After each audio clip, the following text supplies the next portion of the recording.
Being 6:30 p.m. on 11/20/2024, I'd like to call this meeting of the Conservation Commission, the Brockton Conservation Commission, to order. The meeting is being conducted remotely in accordance with Governor Healy's open meeting provisions, which are updated in March of 2023, extending certain COVID-19 provisions until March 31st, 2025. Real-time public participation and comment can be addressed to the Conservation Commission utilizing the Zoom virtual meeting software for remote access. If you wish to comment during the public input portion of the hearing, please use the raise your hand function to be addressed at the appropriate time. For those of you joining by phone only, please press *9 to raise your hand. A copy of this recording will be on the city's webpage. Please note that this is a professional meeting. Should disrespectful or inappropriate statements be made during the meeting, the host reserves the right to mute the speaker. All votes taken during this meeting will be done by a roll call vote to ensure count accuracy. Commissioners, please state your first and last name for the record in order that we might establish quorum. Ruby Clay. Lily Green. Sharifa Mapp. Boston Talbot. I think Peggy's almost on. Peggy, I think you're muted. Yes, I'm here. Hi. Hi.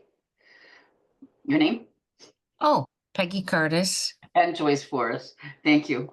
The entire commission is here, so we have quorum. Thank you. Okay.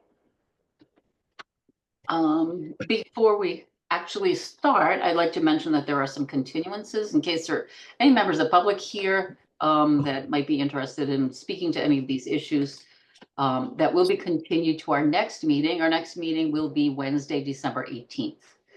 Those continuances are number 9, 1005 Belmont Street, number 11, 940 Belmont Street, number 12, 24 Intervale Street, and number 14, 30 Intervale Street.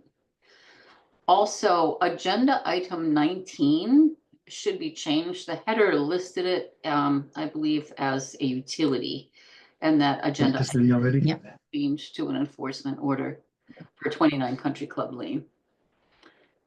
So that's it for the agenda, I believe. Okay. Madam Chair, I have a comment. Yes, please. Just so the public is aware, there are several of the current, like the status updates underneath the current filings that are incorrect. As we move through the agenda tonight, I can kind of update the commission and the public as to where we actually stand with those, correctly. Okay, fine. That's fine. Thank you. Okay. So the first item on the agenda would be minutes of the meeting on October 16th. Has everyone had a chance to review those minutes, commissioners? Do you have any changes or comments, edits? If not, then I'll entertain a motion, please, to accept the minutes as read. I'll entertain a motion to accept the meeting minutes from October as read. Seconded. So the motion's been made and seconded for the minutes for October 16th. Roll call vote, please. Clay, aye. Curtis, aye. Green, aye. Mapp, aye. Talbot, aye. And Forrest, aye. That motion passes. Thank you. The first item on the agenda is an amended order of conditions for 159 Torrey Street. No, it was not, correct? The abutter notifications were not sent out for this particular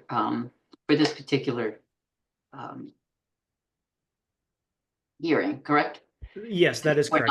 So we're not able to actually open the meeting. That is correct. So we'll just add Okay, this to the agenda yes. for the December meeting. Yep.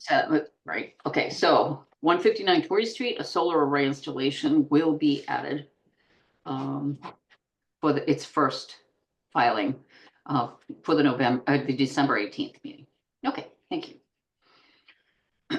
So the next item on the agenda is an order of resource area delineation extension request for 50 Christie's Drive. I believe that's J.K. Holmgren. Is it representative? Yes, Scott Faria is online with us this evening.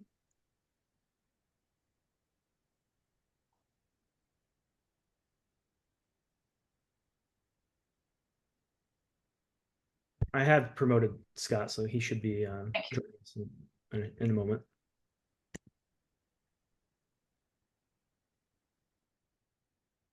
There we Hi, go. Mr. Farrier. How are you tonight? I'm fine, Madam Chair. How are you? Thank you for your I'm doing patience, fine. Thank you. commission members. Scott Farrier from Holmgren Engineering. I'm not sure if Kyle made the introduction, but what I've got for this filing was a request for a extension of an ORAD that was issued almost 3 years ago for property at 50 Christie's Drive. It's an existing hotel on Christie's Drive. We had the wetlands delineated, reviewed at the time, and an ORAD issued. We're just hoping for a 1 year extension on that ORAD. I did receive Kyle's memo where he asked if we could refresh the flags. Most of the flags are out there, but over 2.5 years, you certainly lose quite a few, and the ones that aren't lost, it's hard to read the numbers on them. So Kyle asked if we could freshen those up, and we'll certainly do that in time for your next meeting, Madam Chair. Okay. So the flags have not been done yet. Correct. Okay. Kyle, do you have anything to add? No, I'd like to confirm the delineation before the commission moves forward with any sort of extension on confirming or extending a delineation line, just as best practice. The other thing, Scott, that I mentioned in the agent report was there has been a change in ownership now. So will you be sure to contact the previous owner and the current owner and make sure that you get a statement to us? I will. It's the same owner, just a different realty trust. Okay. But I'll get you that information to straighten it out, Kyle. Yeah, that would be great. I Thank did you. see that. I'm sorry. I completely forgot that, but it's the same. There's 3 separate plots that make up that one parcel basically, and 2 parcels are under one realty trust and the other one is under a different one, but it's the same person who's the managing partner of that realty trust. But I'll certainly take care of that paperwork just to clean things up in the file. Sure, that would be helpful. Thank you. And that's new information to me, so thank you for kind of clarifying that for us. Okay, that's great. That's great. So then would we suggest that you would request an extension to the next meeting? I A would like to continuance. continue to the next meeting. Okay. Move to continue to the next meeting. Could I entertain a motion for that? I'll make a motion to continue 50 Christie's Drive to the December 18th meeting. Motion seconded. Motion's been made and seconded. Roll call vote, please. Clay, aye. Curtis, I. Green eye. Map I. Talbot, aye. And Boris, aye. Okay, motion passes. We will see you next month on that one. Thank you, folks. Thank you, Ms. Farrier. Okay, so the next item on the agenda is a request for determination of applicability for 700 Oak Street. Do you have anyone here for that applicant? Yes, we do. I have promoted them to be a panelist. Hello, good evening. Oh, thank you. I was just going to Yes. have you introduce yourself for us. Thanks. Yes, good evening, Molly Bendorf with Bowler Engineering. I am representing Walmart at 700 Oak Street. I'm just going to pop my screen up and share the plan. We submitted a request for determination of applicability for this site. So they're doing some parking lot improvements, which simply consist of seal coat and some striping updates as well as signage updates. And there is a portion of the site that falls within buffer zone of a nearby wetland area. Mr. Holden did recommend we have a wetland scientist go out to the site to confirm that there weren't other wetlands on the site. So we did have Lucas Environmental go out, walk the perimeter of the site, and they did confirm that there are no other wetlands in proximity to the site other than what's shown on the plan.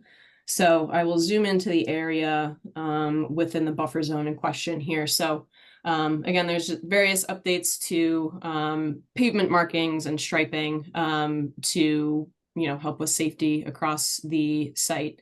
and various signage updates. So that is the gist of what we're doing. And I will leave it open to the commission if they have any questions. Kyle, do you have anything to add? No, I think that was a pretty good summary. Just to reiterate, Molly, and please correct me if I misstate anything here, but all the work that's done on the pavement is just sealant and painting, correct? That's correct, yes. Okay, and then in addition to that, then there are some like stop sign style signs that will be, the post will be removed of some existing, and then some new, like a stop sign will be installed along the curbing on the grass side of the curbing along the stretch right through there. Yeah. That's correct. Yep. So there is an existing stop sign here, so that will be removed and replaced with a new stop sign. And then there is another truck route sign here that will be replaced. So that will be removed and replaced a little further back. And then a new stop sign will be added in this location here. The pickup sign is not in the pavement. It's mounted on a base that you can just pick up and move. So yeah, it's the three sign installations and the removal of 2. Okay. All right. Yeah. Thank you. Molly, I just have a quick question. This isn't topographical. Is there any way that any paint or anything could leach from, if there were a storm, could leach from that road surface area down into the wetlands? No, there is curbing along the entire parking lot. So the site is enclosed with curbing. Okay, thank you. Thank you. And I do think it'll be much less confusing. It's kind of a confusing driveway to get out. It is, yeah. So that's the idea, is to make it, a little more customer friendly. Yeah. Yeah. Thank you. Commissioners, any questions? I was just curious where the snow removal will go or does go. I'm not sure where they do it now, but just any typical, snow plow, they probably use some of, the existing parking spaces.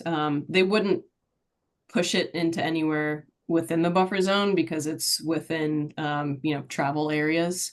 So I imagine they push it off into the corners in spaces that aren't used very often. Mhm. And then Molly, the disposal of the materials that you guys are working on, it'll be in a designated area and you'll remove it once everything's completed, you guys will have it removed. That's correct. Yep, it'll be removed from site. And there's very, very minimal excavation. I mean, the post foundations are maybe a foot in diameter. So the excavated material will be minimal, but it will be trucked off site. Okay. This is the close to 25 buffer that I don't mind. I was going to there's ask. a little portion of the drive aisle here that does fall within the 25 foot, but no work will be done within the 25. Sure. Is the wetlands delineated by flags or anything like that? I believe so, yeah. Yep, this was delineated in 2018, and then this one up here also in 2018 by Lucas Environmental. So it was the same wetland scientist that went back out to the site. And I've got on that note, Peggy, when Lucas Environmental went out there, they did not refresh or reconfirm this 2018 delineation. I think it's generally accurate. I mean, it's close. I also walked out there, but I might be getting ahead of ourselves here. But one of the conditions that I'm recommending is that we are not approving this wetland delineation as part of this RDA. Is there anyone at all from the public that would like to comment on this? Do you have anyone, Kyle, that might be in the wings? I don't see any hand raised. Commissioners, do you need the map? You okay with the map? Yes, okay. No hands raised? No, ma'am. Okay. If there are no questions or anything, I think we can move to close. It seems straightforward to me. I don't know. I could entertain a motion to close the hearing if you'd like. Before we do that, Is maybe this- may I summarize my Oh, recommendation? I'm sorry. Absolutely. I'm sorry. That's fine. I did part of it, but Sorry. not the entirety. Yeah, So okay. you. because most of this work is painting and seal work that's within the existing parking lot area, and there's only minor excavation for the installation of a couple signs nearby the wetland, and it's outside the 50. I don't really see that there's much concern for a negative impact to the wetland. So one thing that the commission can issue a negative determination, and I'm recommending that the commission issue a -3 determination, and I'm going to read off what that exactly entails. So a -3 determination states that the work described in the RDA is within buffer zone and is jurisdictional, but that the work described will not alter a protected resource area. So the applicant does not need to file a notice of intent. With subject to the following conditions. So this allows the commission to add kind of special conditions to an RDA, just to make sure that everything is handled correctly. So the additional conditions that I'm recommending are that, and then Molly has already confirmed that this will be the case, but any material excavated as part of the removal of the installation of the signpost shall be properly disposed of off-site. And then the second condition is that I'm not recommending that the commission approve this old 2018 delineation of the wetland. So if there were new work, then a new delineation would be required. Yes, any additional work for like a notice of intent would require a full delineation of that site. Yep. Okay. Commissioners, any questions? No? Okay, then I will now entertain a motion to close. I make a motion for a -3 determination Right now, it's for just 700. Peggy, it's just to close close right now. Oh, Close the I make a hearing. motion to close the hearing. Okay. Seconded. Motion's been made and seconded to close the hearing for 700 Oak Street RDA. Roll call vote, please. Clay, I. Curtis, I. Green eye. Map I. Talbot, aye. Boris, aye. And motion passes. And now we need the motion to issue the -3 determination. Okay, I make a motion to determine -3 determination for 700 Oak Street. Motion seconded. So the motion's been made and seconded to issue a -3 determination for 700 Oak Street with the two conditions that were stipulated, right, by the agent. Yes, with the two conditions stated by the commission, the agent. Okay. So was that seconded? Yes, Yes. it was. Okay. Motion's been made and seconded. Roll call vote, please. Clay, I. Curtis, I. Oh, sorry. Clay, Curtis. Okay. Green eye. Map I. Talbot, aye. And Boris, aye. That motion passes. Thank you, Ms. Obendorf. Thank you very much. Thank you guys for your time. Okay, bye-bye. Okay, let's see. The next item on the agenda is number 5. That's another INRAD, right, for 0 Hammond Street. W Engineering? Yes, hello. It's Evan Hi. Watt, New Engineering. Hi, Evan. Hi there, how are you? Good, thank you. Haven't seen you in a while. Yeah, well, we've been busy, so just haven't been any filing. So if you want, I can share my screen, get started. Are we is everything open? No, we need to confirm some things, Madam Yeah. Chair. We move Right, forward. the abutter notifications as well as the DEP file number. Is that Kyle? I Sorry. can't hear you. Only I one. was muted. At the time that I wrote the agent report last week, the DEP hadn't issued a file number. They have at this point, and they did issue technical comments requesting that engineering calculations for the isolated vegetated wetlands be submitted. And then abutters have been notified. We did receive receipts of mailing. Okay, thank you. That's helpful. Thank you. And now, Mr. Watson? All right, very good. I will put the plan up on my screen here so everybody sees what we're talking about. So this is the property that was previously permitted as the Hope Garden Cemetery. There was an active order of conditions on this site, and some work started and then it stopped, and then the order essentially expired. So all the work stopped. And since all the wetland permits had expired, we need to now refile and put everything back in place before we propose any new work. So what we're looking to do here is I had Ken Thompson go out. He delineated the wetlands, hung new flags, and then Ed Jacobs of PMP Consulting, his firm went out and redid the existing conditions detail and survey. And so that's what you see here on this plan. So there's a few areas that are shown. We have an area to the north, an area to the east, and an area here in the southwest. And I'll go through each one of those. So here is East Street on the well, let me just back up to, I don't know if you guys understand where we are, but this down here is where the landfill is. This is a church, and it's near what's that, Massasoit Community College, right up there on Thrasher Street. So here we have again East Street. The stone walls are shown, the paths are shown, and then on this north side we have what we're calling the D line.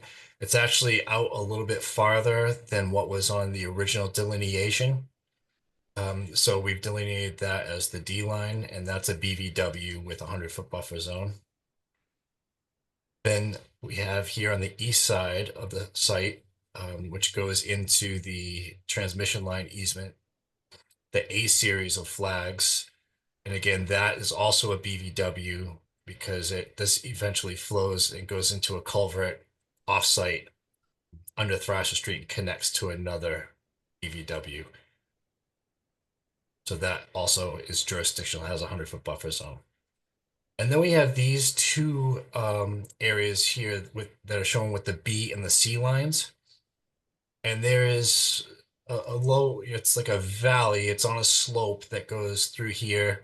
It's, I believe, taking drainage off the landfill site. So maybe there's additional water that's coming through here. But then eventually, when it gets to better soils near Thrasher Street, the wetland vegetation disappears. And being on a slope with no depressions on it, I identified those as isolated wetlands that are non-jurisdictional under the Act. As far as calculations, because there was no actual depressions observed, and it was all on a slope, I added this statement here, basically saying that the flag B and C lines delineate areas with wetland vegetations but do not border connect with other wetlands, and based on the topography shown, are not isolated basins and cannot hold water of at least a quarter acre foot to a depth of at least 6 inches. Therefore, B and C are not subject to protection. So that's what I wanted to present for the calculations, and I'd be happy to have that reviewed or provide any additional information. Mr. Watson, it's really hard to see what the topographical lines are, the values of the topographical lines. Can you bring that in a little? Yep. So you can see the grayscale lines here. We have a slope that comes down in this direction. So here they're annotated. So at 139 at the top, and it comes down, here's 135, 130, and eventually ends up at 128 in So here. it's fairly steep that's going down into the wetlands. Yeah, there's a very steep slope that comes down, and then there's a fairly steep slope that comes this way. Here's 132. This is all 132, 130, and then 128 again. So it's into like a, valley. Yep. And then when you see through here, there's this valley that runs through 128.76. And then when we're in this area, it's again still in a pretty decent slope through here. And then we flatten out 123 to 120. And then the road ends up being at 120 as well. So it basically goes down and then comes back up a little bit. Hmm. I wonder if that's why DEP, because of that, like the slope in both directions, if that's why the DEP was interested in calculations. I don't know anything about it actually. No, so this section of the act defines isolated land subject to flooding as isolated depression, closed base without inlet and outlet, but it also specifies that it must hold at least a quarter acre foot of water to an average depth of 6 inches. And one of the criteria states that if you're going to delineate an area and demonstrate that those conditions have been met, that licensed engineer provide calculations or demonstrate that that is the case. So that's straight out of the act why they were asking for that. Okay.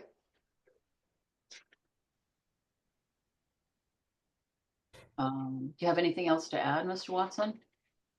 No, other than I think Kyle, you got the report, the delineation report from Ken.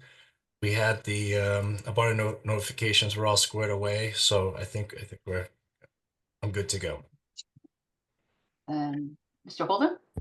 Yeah, sure. Thanks, Evan, for providing that additional context on those. What was that? The C and B series, series of wetlands that are to the south of the property.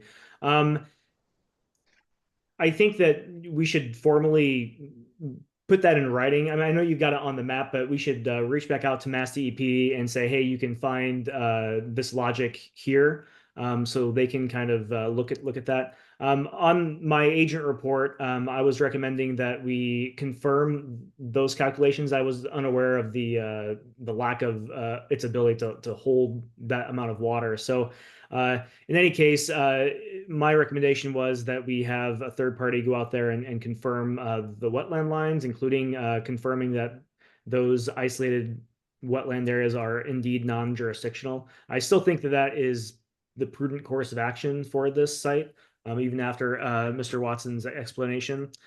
So that's all that I've got. Mr. Watson, any comments? Nope, that's fine. The flags are pretty easily found because most of this site has been opened up under the previous order. So if Kyle wants to go out and take a look at them himself, and you want me to get back to DEP and have them say it's okay, that's fine too. Or if you want to send it out to a third party review, that's fine. I'm just not sure if how the procurement of third party review is going there. A little slow.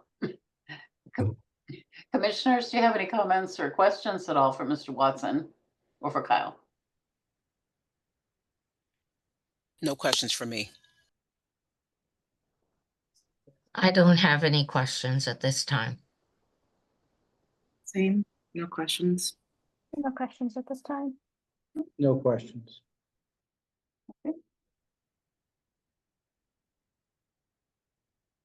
So then I entertain a motion then to either refer to DEP and have Kyle take a visit or refer to third party. It's really up to the commission. Does Kyle recommend? Well, I mean, I can confirm the BVW boundaries, but my concern mostly was the status of these non-jurisdictional wetlands. And so I would be more comfortable if we had a third party look at that and just confirm. I've never, I mean, I know Evan said that, there is no need to do the calculations, but, I've never really done a determination of whether something is, an isolated wetland or what. So, I mean, I can do some digging into that as well. We don't necessarily need an answer tonight. So we can.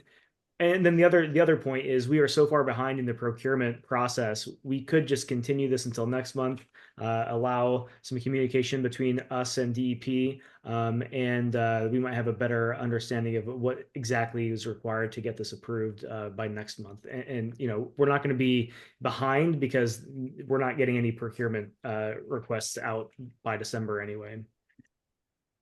Okay. Thank you.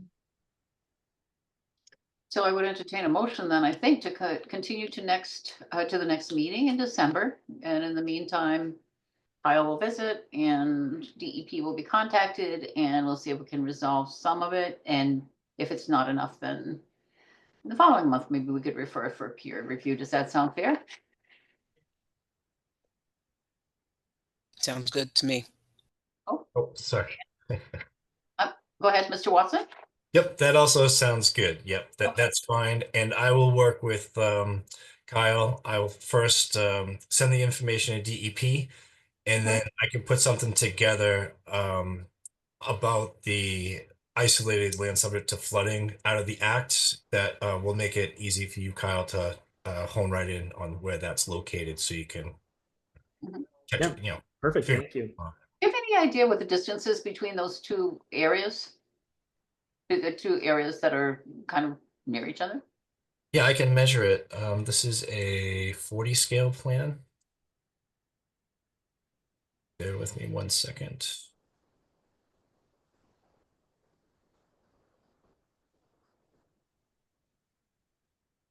About 71 feet there. 1 feet, thank you. And I hate to be like really no clue, but what's the dit dot thing that looks like a river in the middle? That's a roadway. So What's a road? Okay, thank you. this is Okay, the so it's separated by road. Okay, yeah. So this is the power line easement that goes through here, and this is their access road that runs through got that. it. Got it. Thank you. You like my technical term, the dit dot thing? Yeah, yeah. Well, that's exactly what it was. Okay. Good, thank you. Okay, so I entertain a motion then from someone, please, to continue to the December 18th meeting. Make a motion to continue 0 Hammond Street to the December meeting with the stipulations that Kyle will review and Evan will send information to the DEP. Motion seconded. Motion's been made and seconded. Roll call vote, please. Clay, aye. Curtis, I. Green eye. Nap I. And Boris, aye. The motion passes. Well, thank you, Mr. Watson. All right. Thank you very much. Have a great Have night. a lovely Thanksgiving. That's already here. I can't believe it. I know, Gary. I know. Yeah. Happy Thanksgiving to you folks too. Thank you. Okay. Let's see, the next item on the agenda is 166 East Ashland Street. That would be, Yeah, I can give kind of an update on that one. So this status is accurate. So we have not received any new revised materials from the applicant since October 25 of 2023. I did not receive a continuation request for this. oh, hi, Mr. Ferrier. Good evening again, Madam Chair. If I may, Madam Chair, Board Commission members, we've talked about this project a couple of times. We received our review, as Kyle said, more than a year ago from Beta. We had to go to the Board of Appeals. We were subsequently denied at the Board of Appeals. We've kind of got an idea of how we're going to proceed, but I believe, and I hope my memory is correct, I believe at one point Kyle looked into it for me, and I think we had a little bit of a balance left over with Beta. I don't even want to say what the amount was, but so we were talking about just withdrawing the application. My concern was, well, we paid $10,000 for the review. We haven't got a whole $10,000 review. I think Kyle did give me a number, and I don't need to have it tonight, certainly, Kyle, because I know I'm catching you cold with this, but I think what I'd like to do at this point, Madam Chair, is just withdraw our application, understanding that we'll probably have something back before you in a month, a year, or 10 years. And in the meantime, I can work with Kyle on getting whatever funds are left from Beta's review back to my client. So I think that would be the best way to go, instead of plugging up your agenda every single month with. That would be wonderful. So we were basically waiting for an applicant response to Beta, correct? Is that what we're waiting for? I think. Yeah, we received their response, and then in the meantime, we went to the ZBA and got denied. So Okay. basically, Okay. everything Beta said is kind of irrelevant, because Gotcha. Yep. Board of Appeals won't allow us to do what we wanted to do. So we've got to completely scratch it, come up with a new plan. So it Okay. would essentially be a whole new filing anyways, Madam Chair. I don't think we have to rule on a withdrawal, do we? Oh, I think. No, I don't. If the applicant withdraws, I don't think the commission has to vote on anything. And I'll get you a formal letter tomorrow, Kyle, if that would clean things up. That would be great, Scott, just so we have something on the record. And then I think I do vaguely remember us discussing that in the email. If I can't find it, I'll have Isaiah look through the books and get the number again for you, okay? That'll be fine. Thank you. And thank you Great. for the Thank you. communication on that one. It's going to be a very empty agenda next month if we don't see East Ashland on there. I'm sure you'll get over it. Okay. Well, as long as you happen to be here, have any information on 45 Industrial Boulevard? Yes. So again, another long stalled project, but we've talked to you folks about it a couple times. We did receive our review from Beta back 6 months ago. And then on that one, we got hung up with an access issue with our neighbor and the ability to get an easement. So that really held us up pretty much the entire summer. We finally straightened that out. We've made what we hope are all the changes that Beta requested, and we got Kyle revised plans and calculations, I believe, last week, Madam Chair. So we're certainly further along than we do. We have updated information that was submitted, and we hope that at your December meeting, we'll have a blessing and be able to present final plans to you folks then. So does that mean we're waiting to hear back from what you responded to Beta? So Beta will respond back, and then we will have an idea. And like I said, it's just, I think it was it's just been a week anyways, maybe not even a week, but it was, I sent it over there yesterday. So you sent it to me either yesterday or the day before. So Beta hasn't had much time to look at it, but yeah, hopefully we'll have a final recommendation from them before the December meeting. Agreed. Get you on the fast track. I know. I know. Okay. So again, we just need, I guess, a motion to continue. Please. Yes, ma'am. I make a motion to continue 45 Industrial Boulevard to the December 18th meeting. Motion seconded. Motion's been made and seconded to continue to December 18th.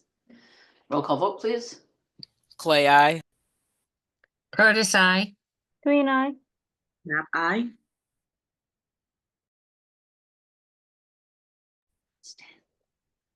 Madam Chair, I don't think I can vote Oh, on this. that's right. You weren't here for that. That's right. That's right. You have to abstain. I'm sorry. I should have realized that. Thank you. And Boris, I. Thank you. Thank you, Okay, folks. so that motion passes. See you shortly again. Thank you. Okay. Let's see. The next item on the agenda, let's see, item number 8 would be 82 Ames Street. Yeah, we've got a couple of people here in the attendees list associated with this project.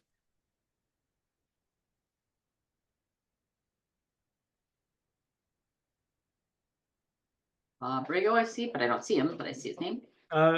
Just quickly, the status on the agenda for this project is incorrect as posted. The current actual status is Beta issued a revised peer review on October 18th, so we are waiting for the applicant to issue comments in the response letter to that peer review. Okay, thank you.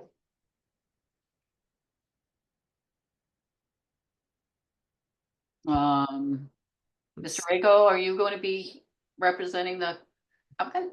Yes, please. For the record, my name is Bob Rigo. I'm with Riverhawk Environmental. We're the civil engineer for the project. We haven't done any initial presentation to the board. Everything got submitted to Beta for review. We went through one set of comments and received a second. So I'm not sure how to proceed with tonight's meeting. To show you our plan, we do have a couple questions, maybe for the commission. Beta's looking for a few things that seem a little like maybe we could not do them or have a little somewhat of a limited response to those comments, and I want to get the commission's opinion. Mhm. So maybe if I could just give a brief overview of the project by sharing my screen, and then maybe address those concerns that I have with that beta review. Please do. Okay. Hi, Mr. Tukamian. Okay, well, how do I share? Yeah, okay, here we go. So I'll just share the photos initially, the plans, excuse me, initially. Can you all see my screen? Yes, I can. I can. Okay, that's interesting.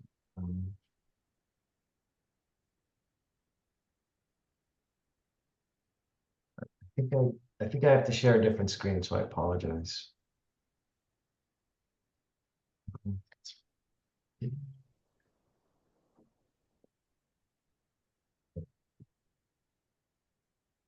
Okay. Yes, so this is I'll go quickly through the existing conditions. This site has been through the process of filing ANRAD, and then we've received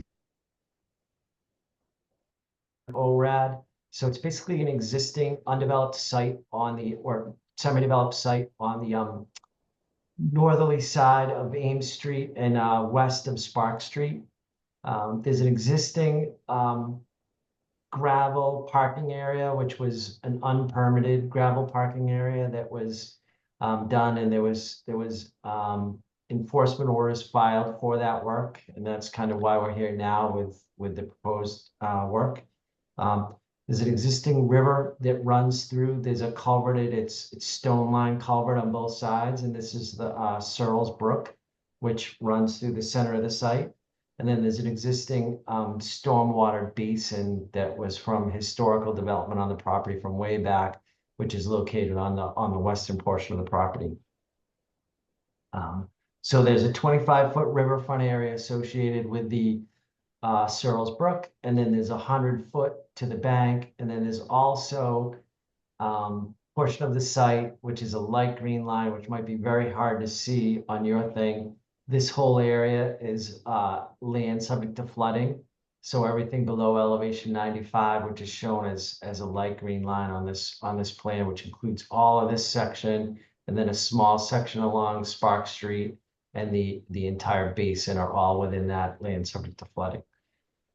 So what we're proposing to do is redevelop the site, first by modifying the existing gravel parking lot, which was unpermitted, making that a porous pavement parking lot, and then putting a building on the site on the northerly portion of the site, on the northerly section that's north of the river, a building with a paved parking lot in front, and again, porous pavement drives going down the side. And we propose to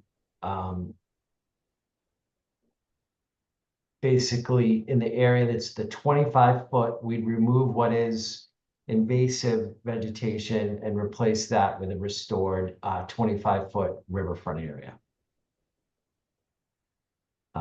So that's the kind of the overall concept of the project. What we're proposing for drainage or stormwater controls is the paved parking lot would be directed to 2 catch basins. Those catch basins would go through a stormwater water quality treatment unit and then be discharged to the existing basin over here where it would be infiltrated. All the stormwater from the roof, which would be clean stormwater, which would go direct into a subsurface infiltration basin on here.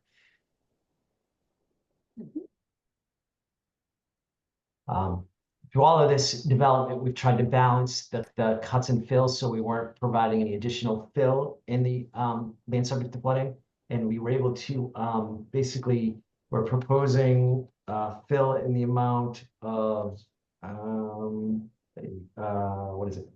61 cubic yards, but we'd be cutting out through this small depression and then some other grading on the site. We'd basically pull out 159 cubic yards of additional material. So we'd be pulling out more than we'd be filling. And we did submit calculations to document that of the cut and fill. Beta did have a few follow-up questions, which I think we can easily answer going forward in our next comment letter back to them or response to comment letter back to them. So what I wanted to really tonight was to go over, there's a few things that Beta requested that I just wanted to get the commission's opinion on. The first thing is the site is almost entirely covered by invasive species. This whole area is vegetated. And then this area, which was parking lot, was formerly vegetated. Almost all of that area is invasive species. So they asked that we submit an invasive species management plan, which we did do. And then with a follow-up comment, they asked that then a few things, one of which was identify the location of all of the invasive species and show those on a plan. And I was just thought that in order to do that, we'd have to go out and identify them, and then we'd have to locate them by survey. So it'd be fairly costly, and I don't know the point, considering the whole site is basically covered by invasive species of one, different species. There's probably 4 different species that are out there, but one of those 4 are somewhere covering the site. So that was one question. The next question was, because we are proposing fill placement in the land subject to flooding, and the Beta citing the Wetlands Protection Act, and that we're doing more than 5,000 square feet. So then we have to do a wildlife habitat evaluation.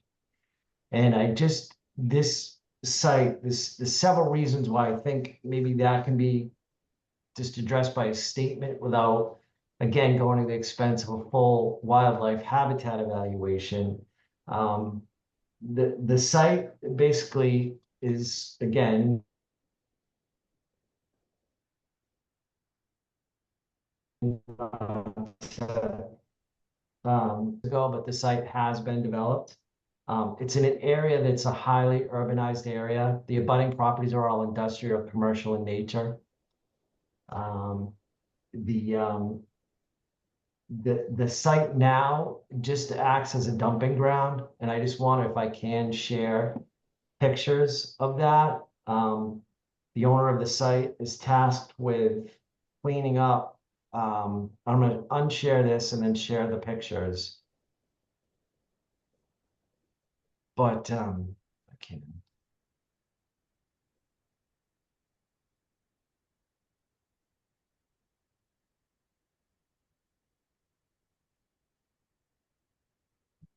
Sorry for that. So I'll just share quickly the pictures, and then I'll wrap up. So we're not here forever. But this is just a can everybody see that?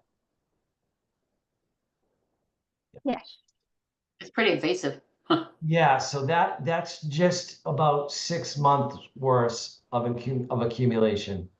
And that's just people driving by and throwing away stuff on his site. So this is what he has to deal with yearly.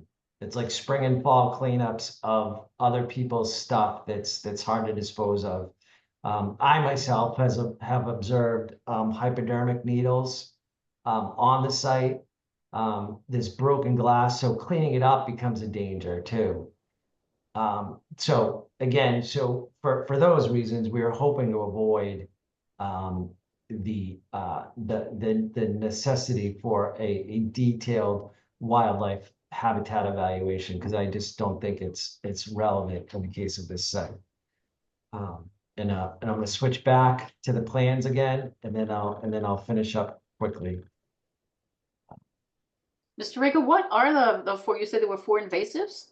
In that particular photo, I wasn't sure that I saw. Oh, well, I'm not sure, you know, autumn olive, the standard ones, and I'd have to look back. I do have them written down in the summary for the site, but I don't know them off the top of my head. That's certainly not one of my expertise, but they have been identified all as by the botanist as basically all invasive.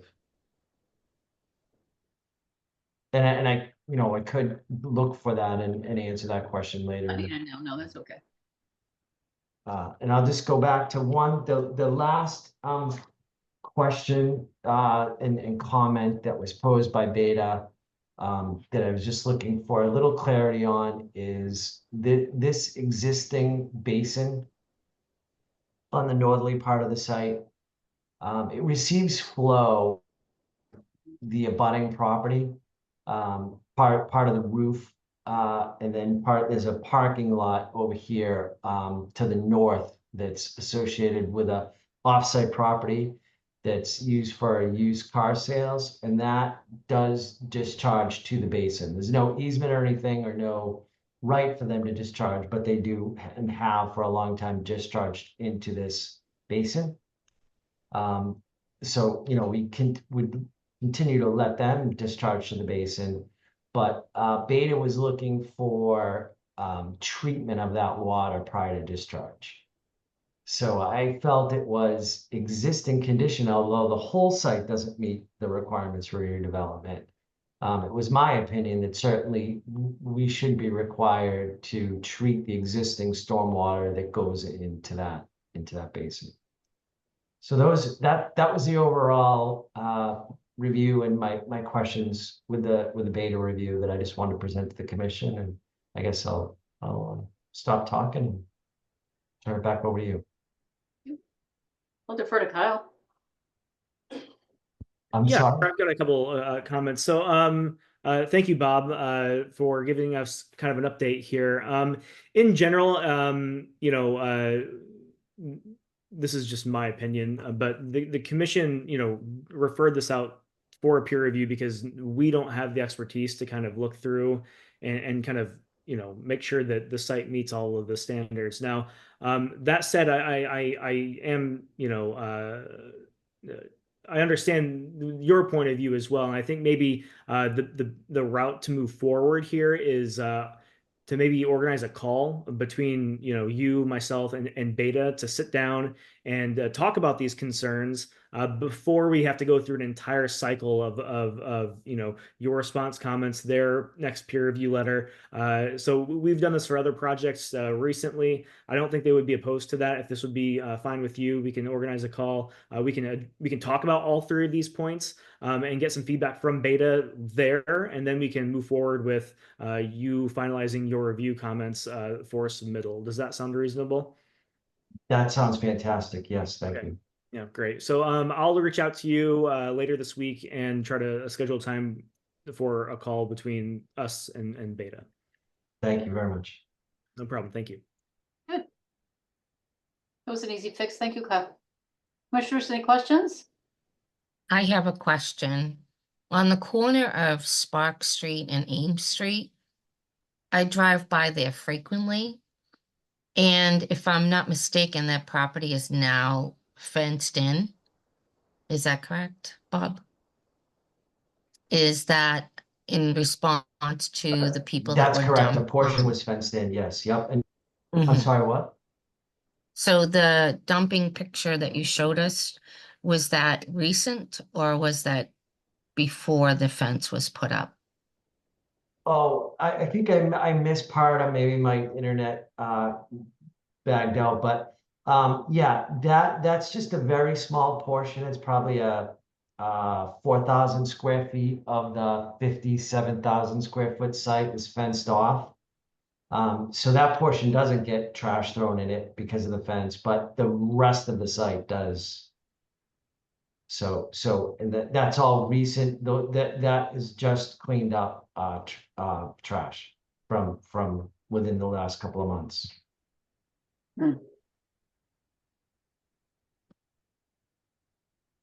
Thank you. Thank you. Commissioners, any other questions or comments, suggestions? No comments. I guess we're continuing this one, right, Joyce? I would think, is anyone from the public have anything that anyone have? Does it seem like anyone's present? I don't see any hands raised for the attendees. Okay. Then if not, I would suggest that we could move to continue to the next meeting. And Kyle and Mr. Rego and Beta would be able to confab together. Yeah. Make a motion to move 82 Ames Street to the December 18th meeting. Motion seconded. Motion's been made and seconded. Roll call vote, please. Clay, I. Curtis, I. Green eye. Nap I. And Voris, aye. And thank you, Justin. Thank you very much. And I'll Yes. I'll reach out to you by the end of the week and we'll set something up. Okay. Great, thank you, Kyle. Thank you, Mr. Rego. It'll be nice to get this going for you, huh? Yes, very Thank you. nice, thank you. Okay. Bye-bye. Okay. Let's see. The next item on the agenda. I don't know if that's right. Is it 10:05 Belmont?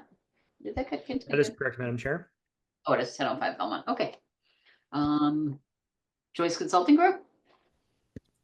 They requested a continuance Oh, they did. last minute. Okay. I do want to make a correction on the status. The status posted on the agenda for this is incorrect. They supplied revised materials, and I gave Beta the notice to proceed with their review yesterday. Okay, fine. Yeah, I saw they did have a response, what, on the 18th or something, so, yeah, Mhm, Yep. okay, good, thank you, thank you. The next item on the agenda, number 10, notice of intent for 1380 Main Street, the Campello Towers modernization.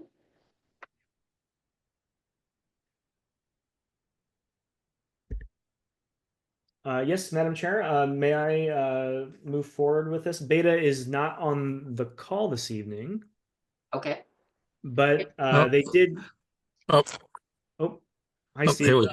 How you doing? Sorry, I'll wave over here. Something up with my I was wondering if the applicant was present. yeah, so yeah, there's something up with my webcam on my laptop, so I can peek to you over here. I think Michelle from BWA might be out in the audience, and possibly Chris Berry from Brockton Housing Authority. I'm not sure.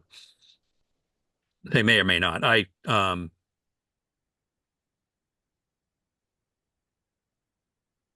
Let me look here. Yep. Michelle is here, so I'll promote her Yeah. up.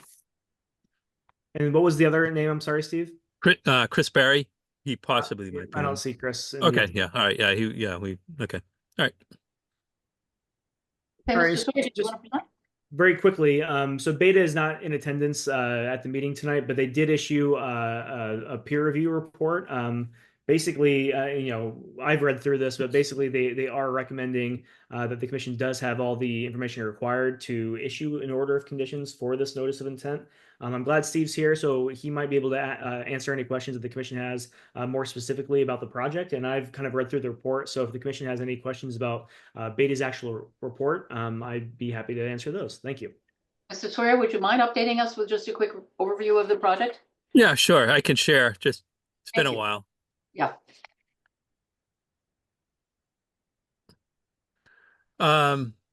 Okay, so I'm sure everyone's aware of the Campello Towers, Tower A and Tower B. The proposal is to replace these two towers with three buildings. To the south, here's the Brockton Area Transit Authority property, self-help area or property here, which Brockton Housing Authority will be taking over. Plain Street in the back. We have French Brook running between these two properties, and Salisbury Plain River to the east of the property. The proposal is to place two buildings up fronting up on Main Street here, and then with the third building sort of push forward as far away from this resource area, it's going to end up in this location. So what I'll do is I'll quickly stop share and then reshare to get to the site plan. Thank you. Unless you have any questions before I stop share, reshare, do you have any questions regarding this aerial image? No, it's good. I got Okay, it. very good. Okay. So I can stop share. This is always share. Oh, wait. Hold on a sec. I got to jump to my other one. Plans. Okay, share.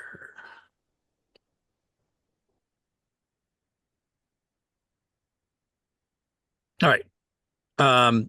So yeah, actually, yeah. So here is the location of the three buildings that are to be added. Building one, it's going to be a phased project. They'll first build this building, building one first, then jump down to building two, and then finally building three, which is closest to the Salisbury Plain River. So as you can see, we are in bordering land subject to flooding, which the limit follows this heavy dash line here, and then also around, you can see Tower B, which is closer to the river at this location. So you can see we're pulling all development as far away as we can from the resource area. There is parking down in this location that will be replaced with vegetation. We are providing a pedestrian connection from Main Street that's going to wind through with some sitting and amenities down here along the river and then through the plain. I believe that was part of the master plan. There was a plan developed about about the connection between those two areas, which this proposal will be addressing. As part of the BLSF, we won't be filling. We will not be no net fill. We do have to reconfigure the grading somewhat to move building 3 up out of the floodplain. Currently, Tower B is right at basically just at the flood elevation of the Salisbury Plain River. Tower B will be lifted 2 feet above, but as such, there is some reconfiguration. We're cutting and filling. I think we're filling 16,000 cubic feet and cutting 27. So there is a net benefit of providing additional storage in the Salisbury Plain River. Also with this proposal, we're providing extensive stormwater mitigation. There's a tremendous amount of underground infiltration that we're providing. The city engineer had asked for us to try and meet to the greatest extent practical redevelopment practices, which is either you reduce the existing impervious area by 40% or reduce the stormwater flow offsite, which for the 2-year event, I believe it's a 60% reduction, 10-year event, it's a 40% reduction, and for the 100-year event, it's about a 26% reduction. So we are achieving substantial improvements of the stormwater mitigation on site.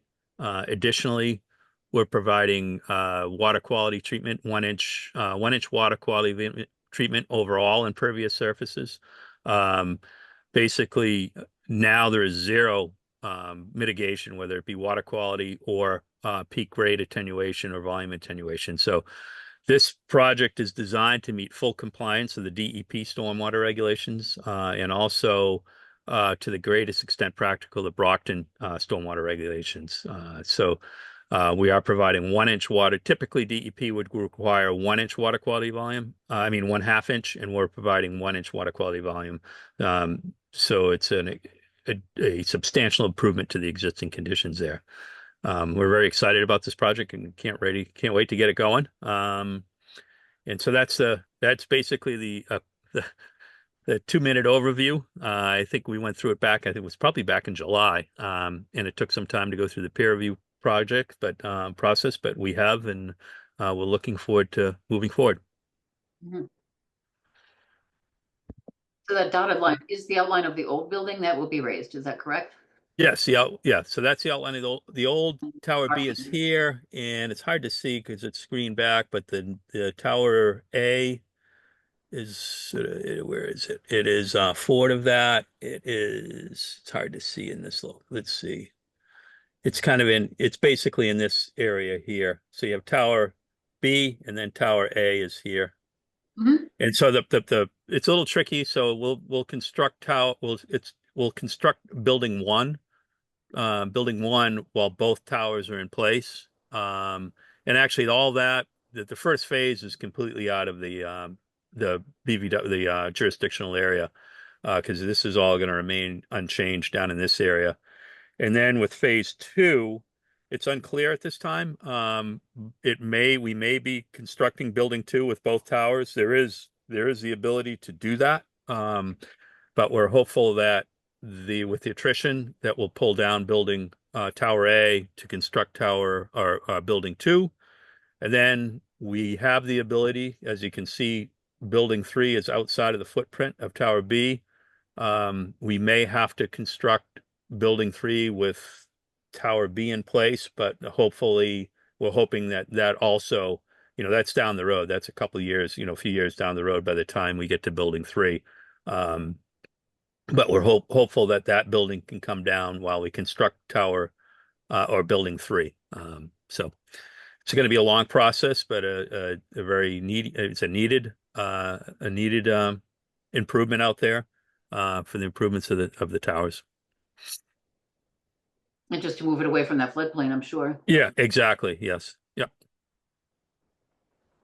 This is very busy. There's a lot going on here. It's a busy plan. Yes. Might be, I can scroll down and go to the landscape plan, which might be, when you get the grading and stormwater off, it might be a little easier to see. So you can see here with the landscape plan, you see the parking here, the three buildings, the landscaping area wrapping around the development area. You can see the perimeter of the closest. So currently Tower B is very close. Basically it's 25 feet away from the bank of the French Brook, the intermittent stream French Brook. Mm-hmm. Now, the 25-foot buffer zone, I know Beta mentioned something about the 25-foot no touch being having an effect. Was it the walkway? Yes. Yeah. I see 50. Yeah, so here's your 25. If you look closely, yeah, so you can see the 25. Let me zoom in.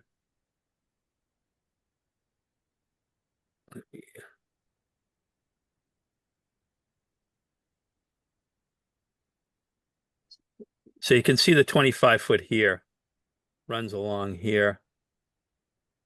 So currently there's actually this plan doesn't show it. I can go to the existing conditions. Currently there's parking.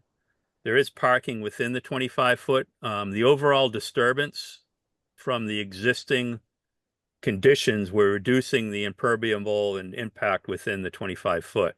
Additionally, there's the existing tree line, which we are not impacting here. The area within this 25, you see this stipple here, this stipple here with the grass area. We're going to be reestablishing more natural vegetation within the 25-foot versus what exists today as it's mowed lawn. And any activity within the 25-foot here is just the pedestrian way here. And then we did originally, this area here was closer, was further within the 25. We did pull this out. So this is a sitting area for a quiet sitting area along the river's edge for enjoyment and passive recreation. So this pedestrian path winds its way through. So here's your 25-foot here. And as we work our way northward, we've pulled this walkway completely out. Originally, I believe it warped in or it meandered in a bit and we pulled it out. So we did pull this, we pulled the walkway to the great extent we could out of that 25-foot. And I believe it's a sizable reduction of impervious surface within the 25-foot where we are pulling parking out of that area. It should be lovely. Oh, it's going to be beautiful. Yeah. Kyle, do you have anything to add? Yeah, just a quick question for Steve. So Steve, yesterday the city engineer asked me to send over the beta reports so he could have a chance to look over those. Have you heard from Chike since yesterday about? You mentioned that he was reviewing these plans for the stormwater. Has he talked to you recently about this? Yeah. So we had a technical review meeting with them. It was a while back, a couple months ago, and that's when he brought up about originally I probably tripled the amount of stormwater mitigation as far as the chambers. So really, everything here needs to be underneath the parking lot. And so originally I was meeting just the DEP requirements of no increase. So we were probably providing like a 10 to 20% reduction across the board. And that's when he had asked about trying to meet the 40% requirement. Subsequent to that meeting, I did have a phone conversation with him, and I said to meet the 40% requirement for a 100-year storm event, it's a little bit onerous, and it would be, we'd have to double the amount of, right now I think we have over 70 large chambers subsurface. I think we went from 20 to 70 at this point. So those have all been resubmitted to the city, and I believe we have a meeting next Monday, and a follow-up technical review meeting with Chike and all the city and planning next Monday on that. Okay. And I think So, I think they wanted, before we could go to planning, they wanted us to close out conservation Okay, before I guess that that was even. my kind of follow-up Yeah. question was, are you comfortable, if the commission chooses to issue the order of conditions tonight, then going through tech review? Because there is the potential that, additional things might come up at that point. And if it's substantial enough, then you may have to come back and get an amended order, if the plan changes after it's approved tonight. Yeah, I feel comfortable that, we've brought this along. We've had quite a bit of input, with the plan here. And, I will say that, the requirements of the stormwater ordinance is quite extraordinary, trying to reduce, making 40% reductions to stormwater. That's about as high a bar as I've seen for any redevelopment. I've done projects all over. And Cambridge and Boston and such. And so I think he understood the complication of it. And I think where we meet, we're 60 at 10, 40 at, 60 at the 2-year, 40 at the 10-year, and we're at 29 or 29% at the 100-year. That's extraordinary as far as in my professional opinion. I think Chike will agree that we've met the standard, or met it to the greatest extent practical for that reduction. And we've also provided full stormwater quality, the 1-inch water quality volume along with that, which requires quite a bit of treatment on this site where there is none today. I don't, particularly within the buffer area, I don't see, they may want some improvements up on Main Street. But that's well out of the 100-foot buffer or the flood area. They're talking, pedestrian or type pedestrian calming up there. On property, I don't see anything that would be a potential change. Okay, great, thank you. Yeah.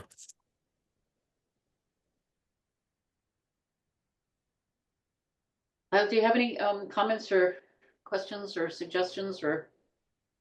No, so I've read through the beta report. I don't, I think it's pretty straightforward. They do include some recommendations to issue or to include in an order of conditions should the commission vote to issue an order of conditions for this project. Would you like me to read through those, or? The special conditions, you mean? Yeah, the recommended special conditions. It's up to the commission. I think it's clear in the report, but it's up to them. It's clear for me. I read all 9. I have a few questions Okay. about the walkway. My concern is the snow removal. Where will it go for the parking lots and the walkway? How will the walkways be treated for ice and snow? Will it be sand? Will it be ice melt? And how will the trash or litter be handled along the walkways? Will there be trash cans? Will there be, daily, weekly pickup or things like that? And then lastly, will signs be posted near the wetlands saying that there's no dumping and that it is a wetland, protected wetland area? Yeah. I think one of the conditions was there was a condition from Beta to provide markers along that. I'll work backwards on that. I think Kyle, do you have any input on that as far as the markers? Yeah, no, I was on that call when we were discussing this a month or two ago. We didn't decide specifically on what markers would be installed there, but I remember that it was there's an area that's going to be basically a native seed mix, and I'm not sure if this is exactly what you're talking about, Steve, but we did discuss with Beta about putting signs up around that area. It's like no mowing or things along those lines. In addition to the standard thing that the commission does is the 25-foot kind of markers. So we can, that's obviously something we can add into the order. Yep. So it's really up to the discretion of the commission. I don't see that as a special condition, actually. Yeah. Okay, I'm sorry. I thought that, yeah, I remember discussing it. I guess I didn't catch that in the, we can add, that's something that we don't oppose, that we could, if we could add those markers along the 25-foot. And there's a small area where the seating area does intrude a little bit, but you could just put it at the edge of the seating area. As far as protected area, no, and we could work that language out with Kyle. Typically, it's resource area protected area or something of that nature. So that we could add that. There will be some trash, there will be some trash receptacles along, particularly down around the seating area. Those will be maintained by the Brockton Housing Authority. The site currently is quite well maintained by the authority. It is well kept. So they would be responsible for emptying those receptacles on a regular basis. As far as the walkways, most likely, if I'm not sure, I guess it would be up to the authority whether they'd clean, as far as the connecting walkway that runs from Main to Plain, it's more of a recreational use. The question is, would they maintain that in the winter, or would it just be for fair weather? That would be something that the authority would decide whether they'd try and keep it clear. Small events, I imagine they could, but if there's some sort of extraordinary storm event, they may wait for it to melt, and it just wouldn't be used at that time. If they didn't have if they didn't have the capacity to clear it. As far as the clearing, there would either be on the sidewalk, most likely be the snow blower, or a small rubber track, or a small tractor snow blower type with rubber wheels down there, because they wouldn't want to damage the walkway. And as far as treatment, I don't believe they probably wouldn't sand or salt it. At this point, I think it would be, most likely that area would just be for fair weather use, as it is, as you get to the spring, they may come down and clear it. The sun would melt it off, but it's trying to maintain that throughout if you are having a difficult winter season, they probably would not choose to maintain it. Snow storage without the site is very tight. There are some areas throughout the site where they, most likely for small events, it's fine. There's islands and such where the snow can be plowed from the roadway. But any major storm events, over a couple feet of snow, it would probably need to be trucked off site, like many urban locations. But as far as snow removal, and I'm sorry, I think there was a fourth one in there. Question on that. Those are very good explanations, but they're all suppositions. There's nothing definitive. Is there any way that we can communicate that to either the housing authority or so that we have definitive answers to those questions? Yeah. So I guess one thing that we could say is that as far as any, so everything within the parking area is all controlled and treated. So as far as you have water quality units that you meet the water quality requirements. So we could add what I would recommend is adding a condition that if any perimeter uncontrolled perimeter walkway adjacent to the wetland area or adjacent to the resource area is to be maintained, no chemical treatment shall be applied. Just provide a condition. That way you have some teeth. of any in the event that they do decide to maintain that, Mhm.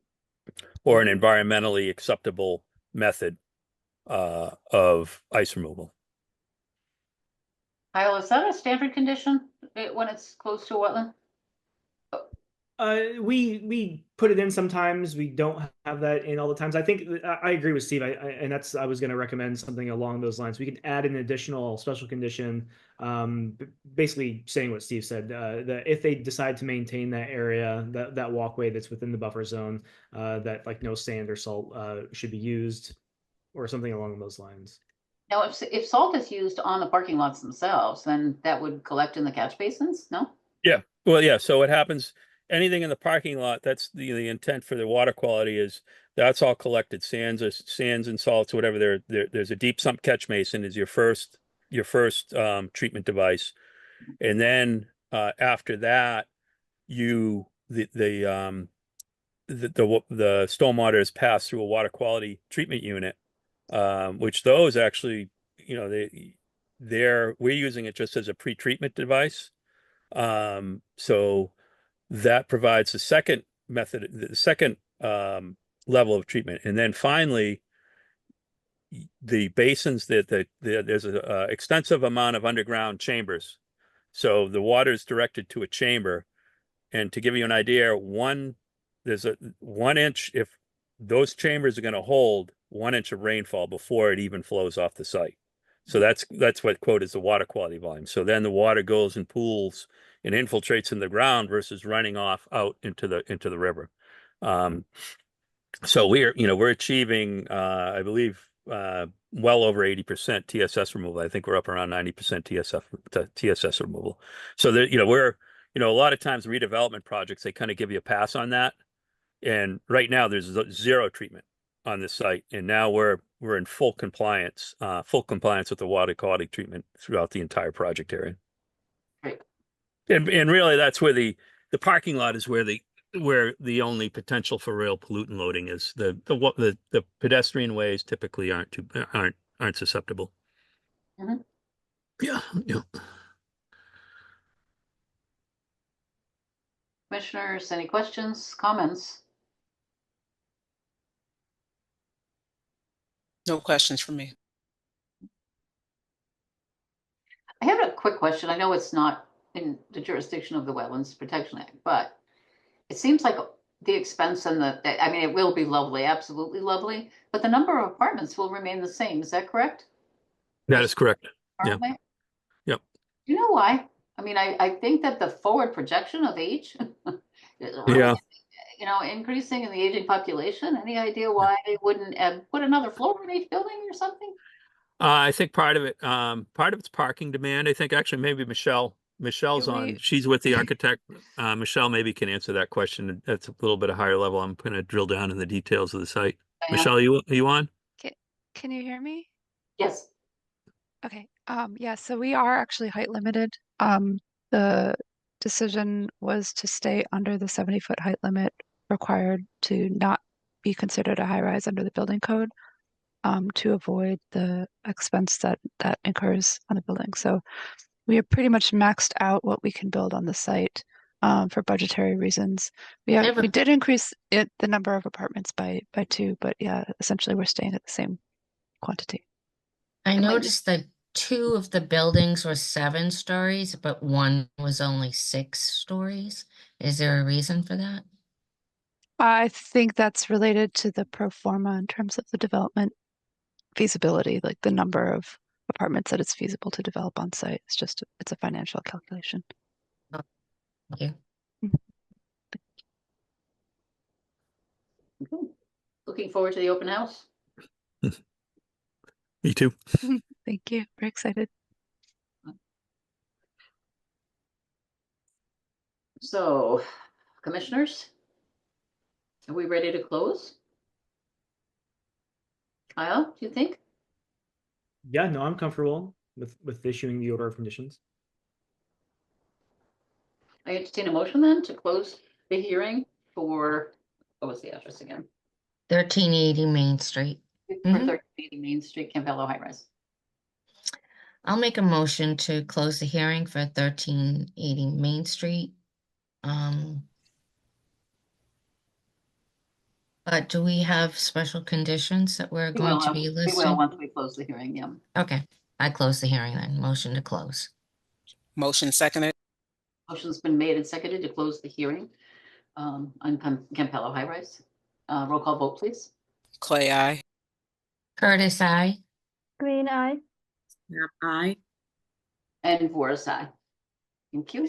Now we entertain a motion to issue an order of conditions with special conditions as listed in the beta report and any others that should be attached. Kyle? Yeah, there were two that we've spoken about tonight. The one is the installation of permanent markers and signage along the 25-foot buffer zone and or the areas that have like the native seating. And then the second condition would be to if the property owner decides to maintain that walkway year round, that no salt or sand or any kind of chemical treatment should be used on that sidewalk area within the buffer zone. And then all the special conditions that Beta included in their report. Commissioners, how do you feel about that?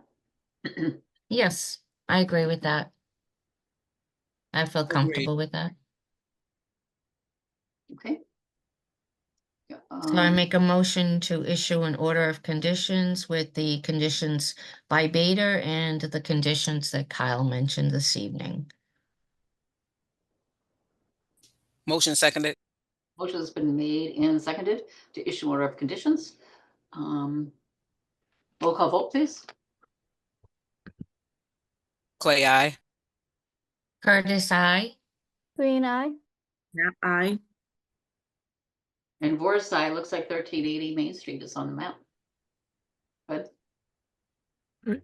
Thank you for your Thank- patience. Thank you so much. Thank you very much. Yeah. Yep, thank you. Okay. The next one, 940 Belmont was continued to next month, as well as Intervale. The next one is 549 Copeland Street.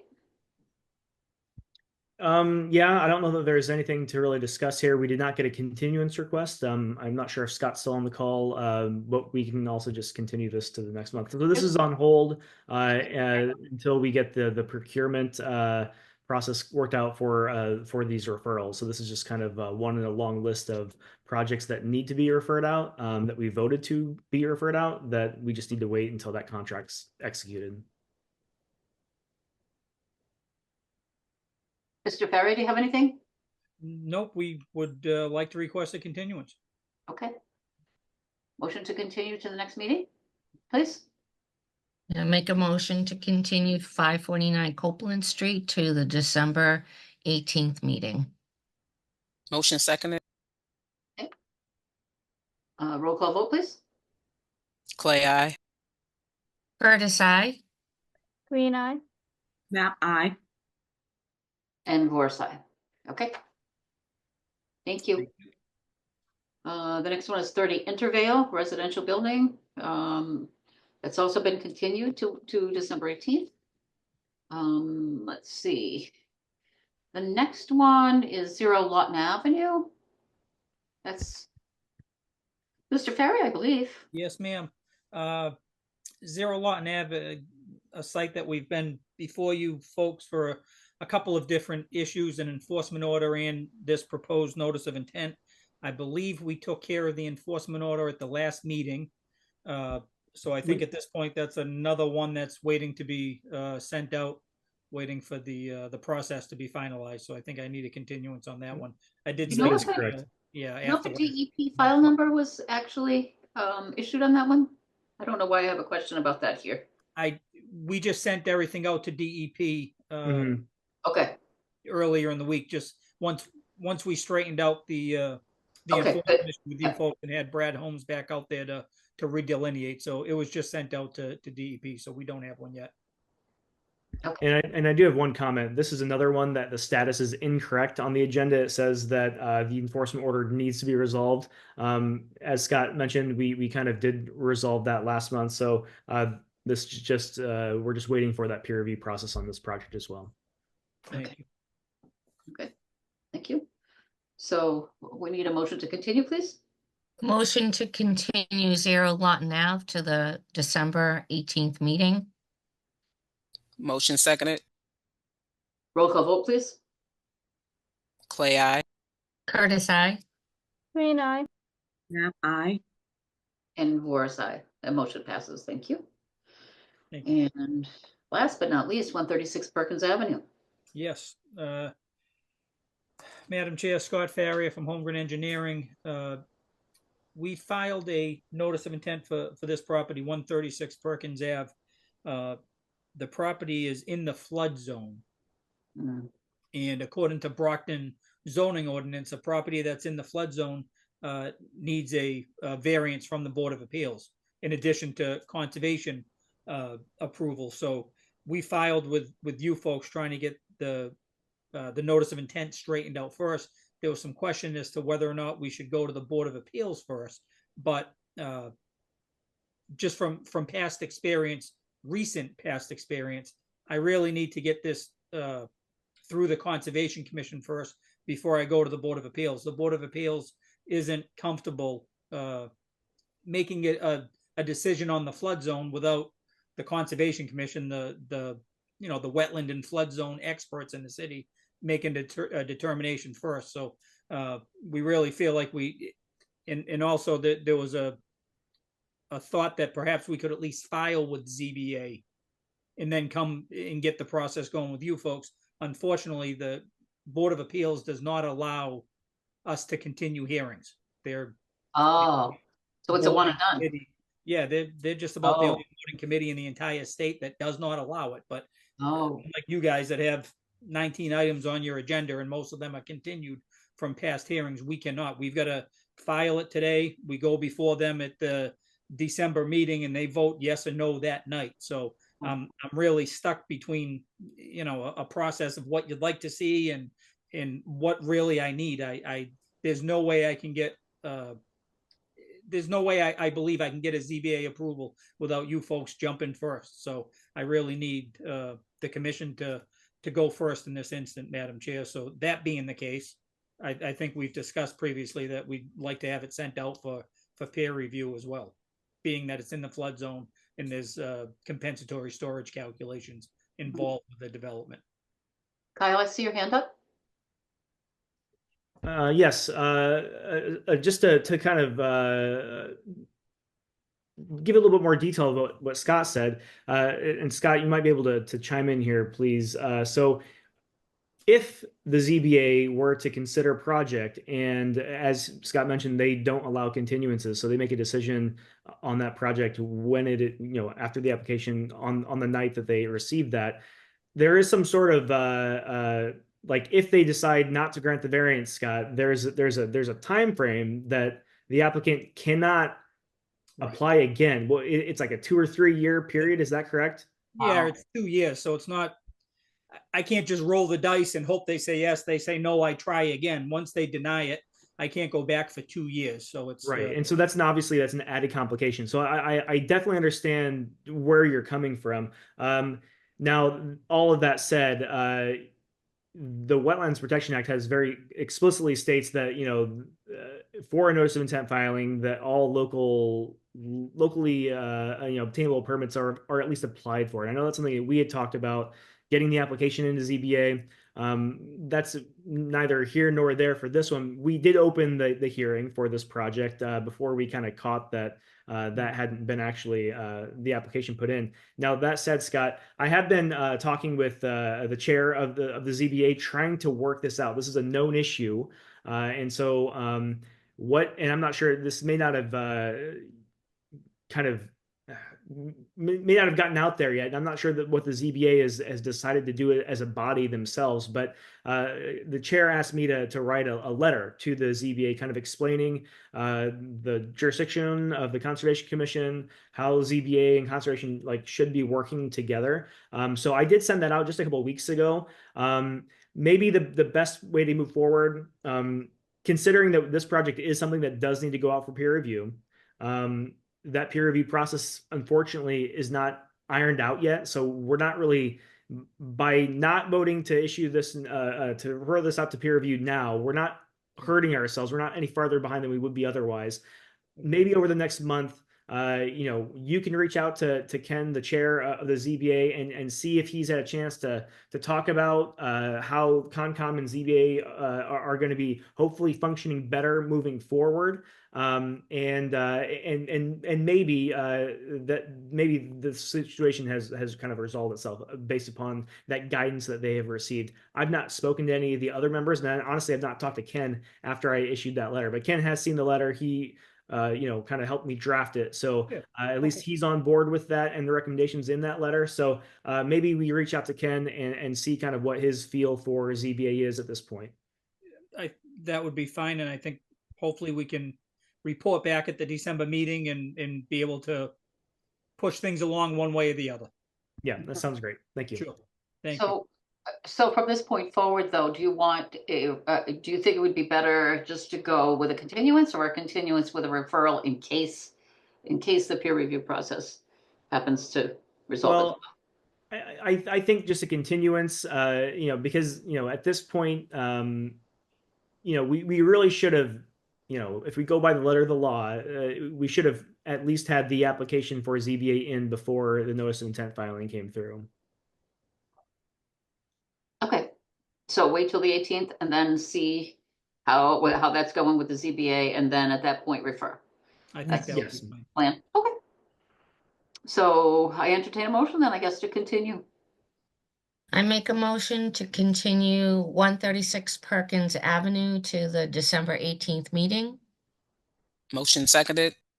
Motion's been made and seconded. Roll call vote, please. Clay, aye. Curtis, aye. Green eye. Snap eye. And Voris, aye. Okay. Thank you you. very much, folks. Thanks for your time. Happy Thanksgiving. Yeah, And thank see you. Same to you. All right, thanks, Scott. Yeah. Thank you. Okay, so now we have some reports from Kyle. We have a restoration report for 411 Warren Avenue. Yes.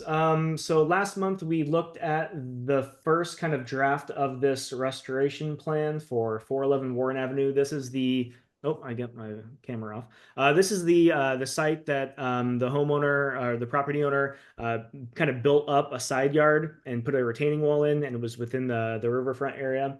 And so we issued an enforcement order requiring that they remove that wall and remove all the fill that they had added within that area. So they have supplied one round of restoration plans. We brought this to the commission last month and reviewed it, talked about what changes the commission would like to see, and they made those changes and have supplied us with a new restoration plan. I can go ahead and share my screen here. And so I think this addresses all of the concerns that we had or that we raised last month. And I'm hoping that the commission can approve this plan. The plan is set. This is one of the things we added last month was kind of a time frame to be included. So the removal and the restoration process shall begin in the spring. It's getting kind of too late in the year to do any kind of site stabilization. So we're aiming for spring of 2025. And then also included a deadline for them to have the work completed by. And if they don't meet this deadline, then we can refer this to the law department. Some other things that were added to the text of the plan here on the screen was some text about monitoring and the commission or the agent, myself, going out and inspecting the site, making sure the erosion controls are installed before they do the work, confirming that the grade that they set is appropriate before they seed the area and things like that. So that's kind of where we are here. This isn't going to be the end of the world. If you guys want to take another month and look at this, we can push this off until the December meeting. But I think at this point, unless there are any issues that you want to be addressed, I think this may be the final plan. Are there any questions from the commission about this plan?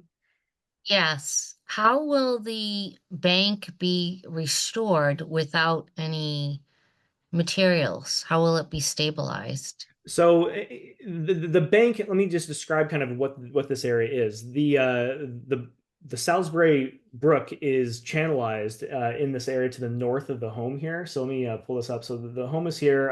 The brook is channelized through here. It's probably a 15-foot concrete channel that the brook is conveyed through. The lawn area that they actually did the work within is set back from that concrete kind of bank that conveys the brook by 4 or 5 feet, and then they have their kind of wall that they've constructed. So what they're going to be doing is they're going to be removing that wall and removing all that backfill to the pre-existing kind of slope of the lawn. Once they get that slope to the right, to the right slope, they will just be seeding it, with grass seed, and that grass seed itself will be hopefully, once it starts to sprout, that will retain any of the soils there and kind of stabilize the slope. And that's what it was before. Does the um is the structure of the house going to be affected by that? Because that's a huge slope that they're going to have to put in. So they're just restoring the slope to what it was before. They brought in material from they were actually excavating a basement below the property, and that was put a stop to for structural and safety reasons. But they were taking some of that material, in addition to material they brought in from off site to kind of fill in and make a kind of a level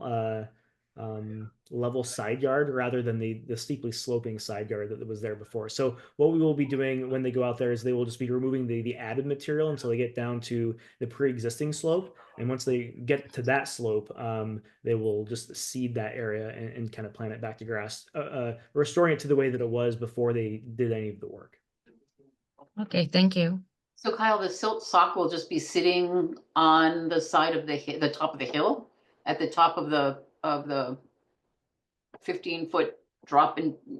So no. So there's actually a chain link fence at the property boundary, and so the wall that they constructed is maybe 10 inches on the house side of that chain link fence. So I'm envisioning they can install the compost filled silt sock and just kind of lay it down at the base of that wall between the wall and the chain link fence. And they'll be removing that backfill material and removing that wall down to where that where the silt sock is installed.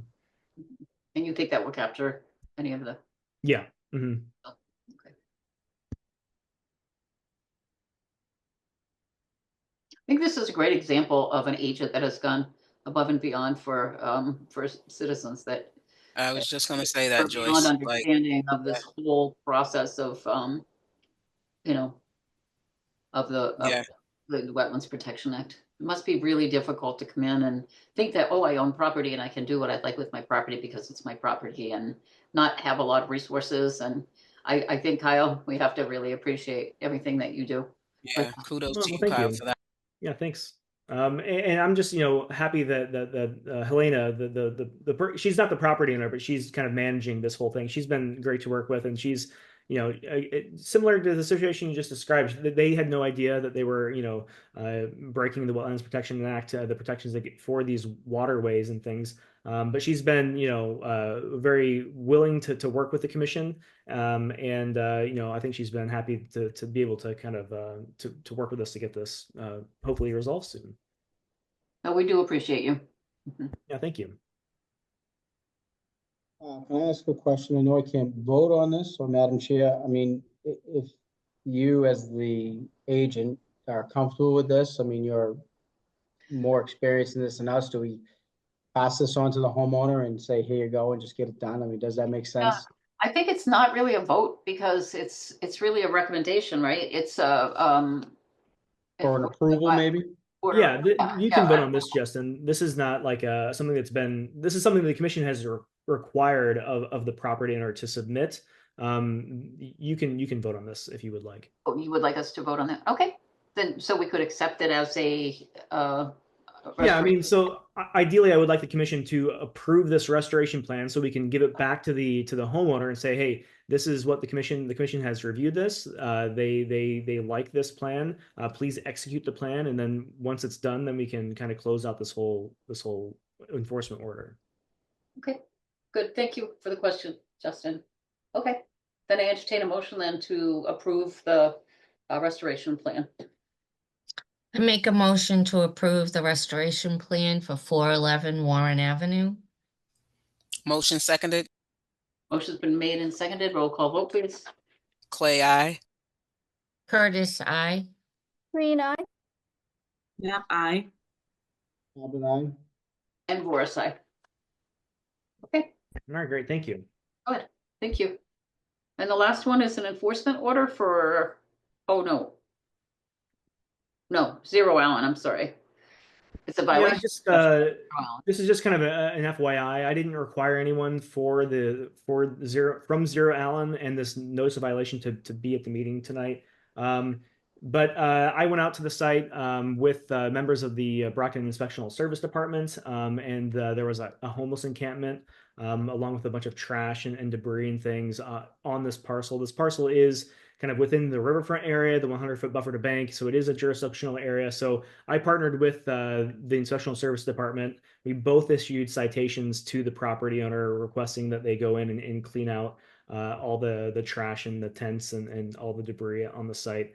I did not get a chance to drive by this week. I went by last week, and some of the trash had been removed, but there were still bags and things there. So I'll follow up with the Inspectional Service Department, see what they will be doing. It's much easier for them to levy fines through their mechanisms of enforcement than it is for us, since we don't have an ordinance or a bylaw in the city of Brockton. So ideally, I think we want to tackle this. The city wants to tackle this through the Inspectional Service Department, but we're also lining up the case in case we need to make the case through and enforce this matter through the Wetlands Protection Act. But I hope it doesn't Because get it is within the jurisdictional area.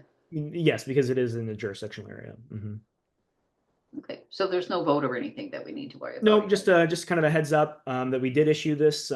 We issued a similar notice of violation about a year ago. Unfortunately, it's just one of those places that as we've seen a couple times tonight, dumping happens. In this case, there was a homeless encampment there. It is a burden on the property owner to maintain these areas, especially these high traffic areas that kind of experience a lot of this kind of activity. So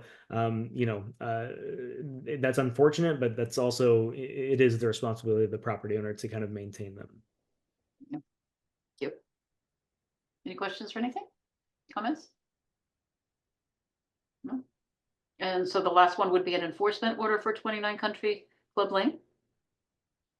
Yes. I'm not sure if there's anyone here to speak to this tonight.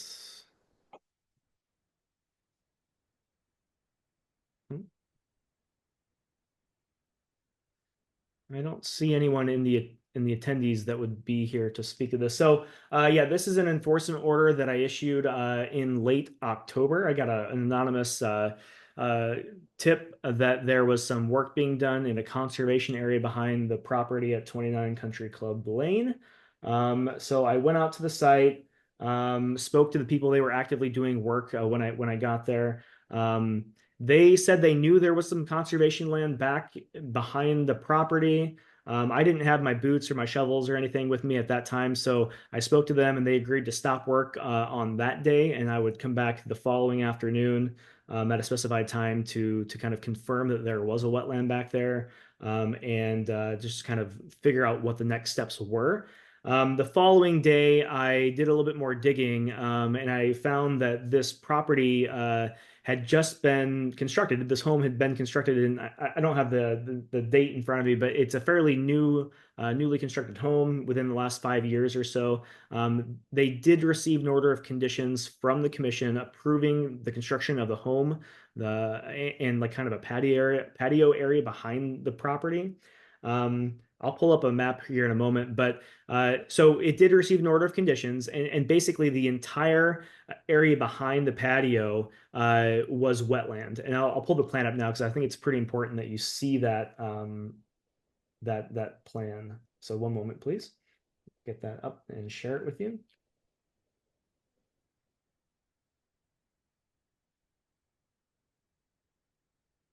Okay. So let me know when you can see the screen.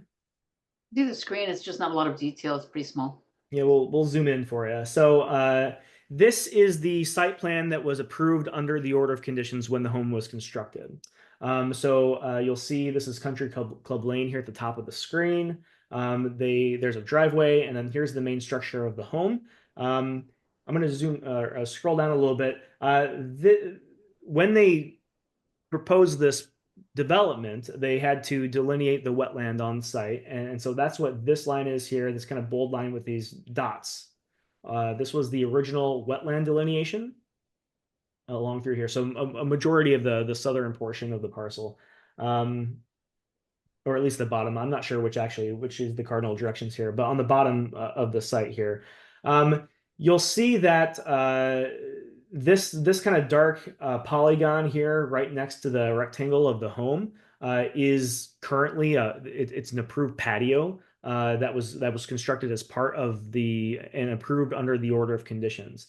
Now you notice that a portion of the home and the patio itself were constructed within the delineated wetland. So to allow that, the commission required that wetland replication be somewhere else on the site. So that's what these two dark polygons here to the left and to the right are. So these are areas of wetland restoration.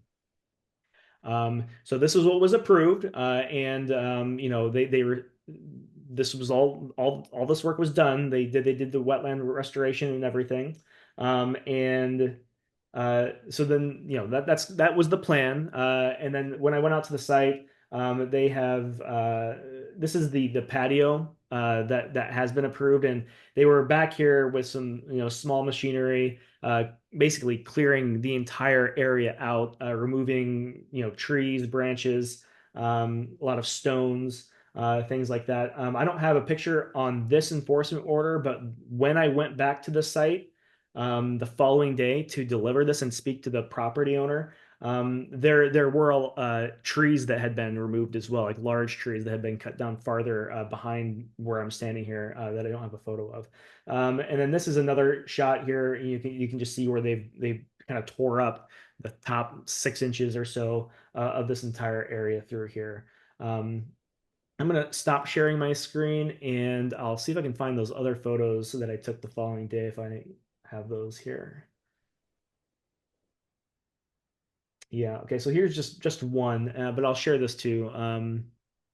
So I took this the following day, and you can see they have, and this is freshly cut trees here back in the back. Some mulch that they've kind of mulched up some lumber, and this is another piece of machinery that they have out here. So they've gone, if we go back to that site plan, basically they don't have a backyard. Everything beyond that patio is wetland.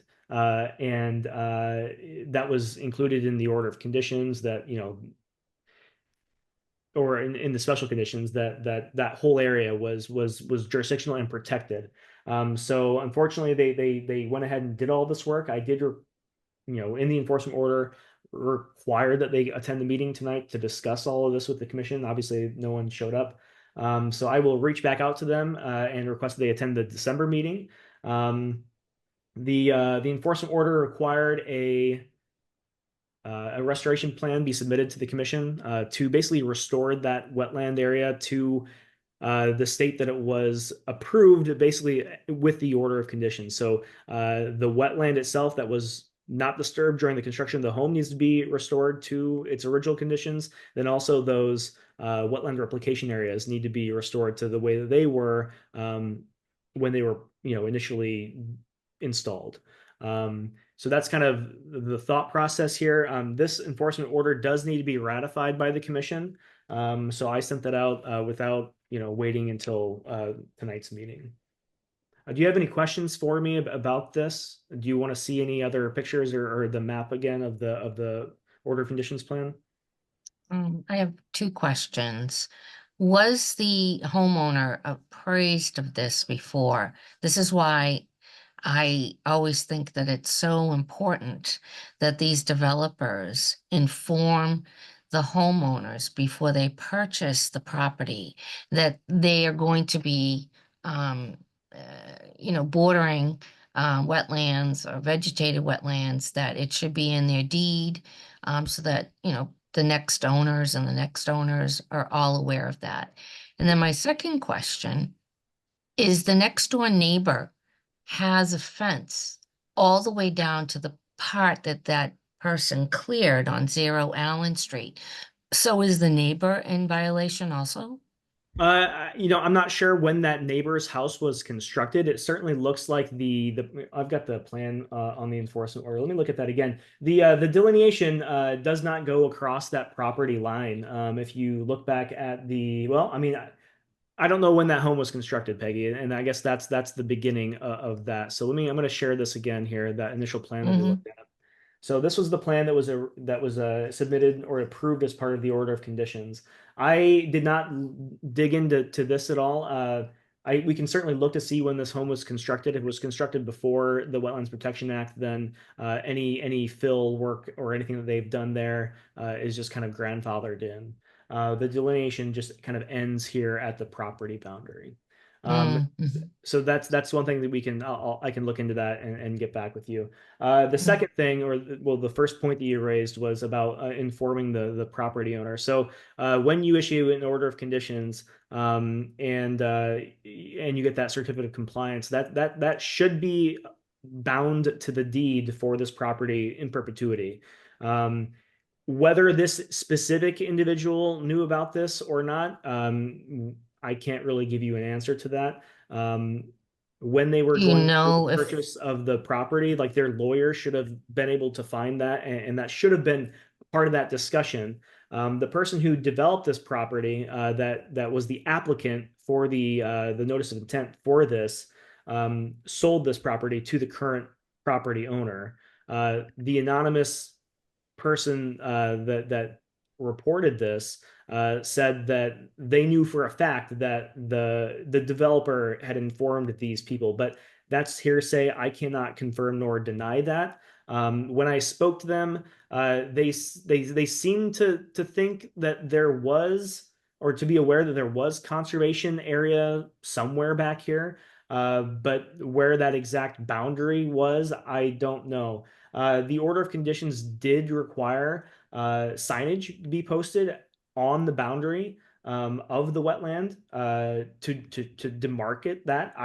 So I don't know if this project was before I came through. I don't know if that was when they issued the certificate of compliance for this property, if those things had been installed at some point, if those were removed after the fact, or if they were never installed to begin with. I don't know what the state of this was when the people purchased the property. Because I don't see any in that photo that you showed me. I didn't see any posts with flags on it or anything Yeah, tore there up. was nothing when I didn't see anything that denoted the area as a wetland or conservation land or anything like that when I was out there. But I mean, so it could not have been installed ever to begin with. It could have been removed by whomever, the property owner, before, even after the issuance of the certificate of compliance. They could have gone out there the next day. I mean, and removed those. We're not out there checking these things over time, so it's hard to say. Maybe if the previous owner wanted to sell the property, he may have removed them. Yeah. In order to move that property, because it's small. It's a small area, and it's in a very popular area to live.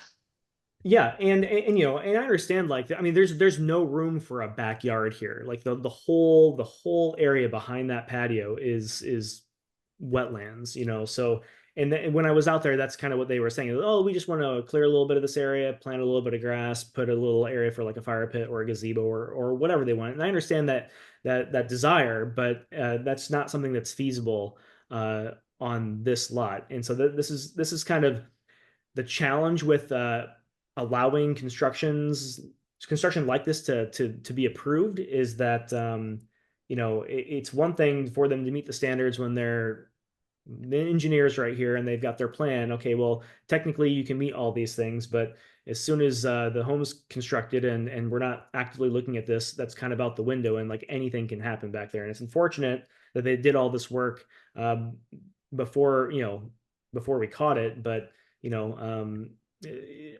for every one of these that we're aware of, there are probably 4 that never get reported, and we have no idea that activity like this has happened. So Yeah. You need to put on your red cape, Kyle, and get out That's there and right, fly yeah. over everybody's properties. Yeah. So we will need to ratify this tonight, and then I will reach back out, send a follow-up letter requesting that someone attend the December meeting. Let me. I'll kind of read through what I requested that they do as part of the enforcement order. So, hire someone to go out there and assess the damage. We have I included in the enforcement order a copy of that plan that was approved.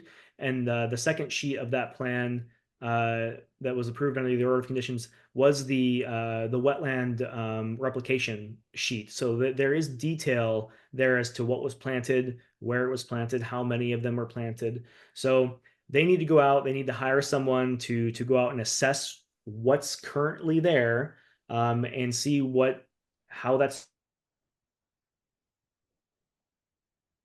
need to develop a rest to put it back to basically how it was when the home was constructed and the wetland replication had been first installed. Nope. You don't know when it was built? I do. I don't have it in front of me here. Let me go up to the top here. Just put it into the file. That would be great if you have the original order of conditions and yeah, I think it is in there. Let me see if I can find this. Look at it later. Yeah, I don't. The date's not popping out at me real quick. I don't want to waste all of our time here, Oh, but it is in the file, and we can check that out. So, in the order of conditions that was approved, one of the special conditions was, very, very apparent markers that may or may not have been kind of markers to delineate or to mark that wetland delineation moving forward. So, and that's really kind of it. So they just need to restore it back to the way that it was approved under the order of conditions. Okay. So I entertain a motion then to ratify the enforcement order for 29 Country Club Lane.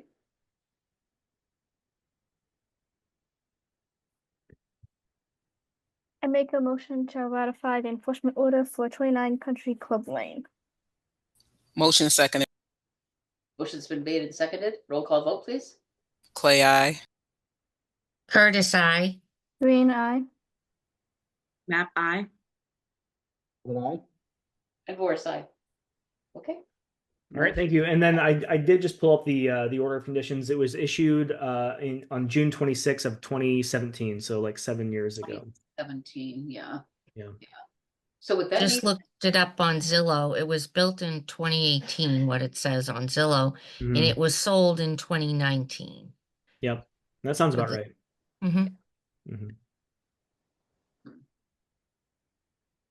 All right, well, thank you. I'll follow up with them, and hopefully they'll attend the December meeting. Good, thank you. How long are they delineations good for anyway?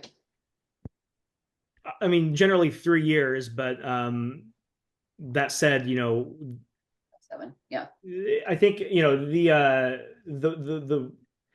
wetland replication should be the wetland replication area kind of in perpetuity, whether or not that was kind of a condition of the construction of the home, right? Yeah. Okay, sounds wonderful. Entertain a motion to close the meeting. Motion to adjourn the meeting. Motion second. Roll call vote. Clay, aye. Curtis, aye. Green eye. I. Would I? And I wish everybody a happy Thanksgiving. Boris, aye too. Yeah, happy Thanksgiving. Thanks, Good. Justin. Thank you all as well. Thanksgiving. Happy Thanksgiving. Happy travels and everything. Bye-bye. All right, thanks Bye-bye. everyone. Bye. Bye-bye. Thank you.